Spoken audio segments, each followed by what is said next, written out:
नमस्कार सर, कुठलं गाव? बर बर. हे लहान जन्माला आली का ब्रीडच तसं आहे?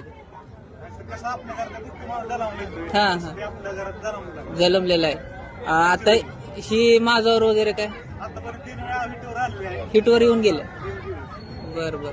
आता तुम्हाला म्हणजे पुढे याचं नियोजन ए करायचंय का रेडा लावायचं?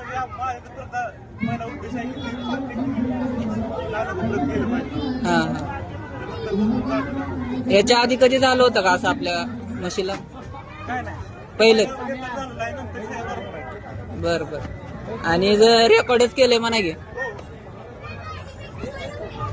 जगातली सर्वात बुटकी म्हैस आहे बघा. 3 फूट 6 फूट लांबी आणि 3 फूट उंची. 2 महिने 2 वर्ष 9 महिने दिवस आहेत तिचे, बघू शकता. एक करिश्मा त्यांच्या गोट्यामध्ये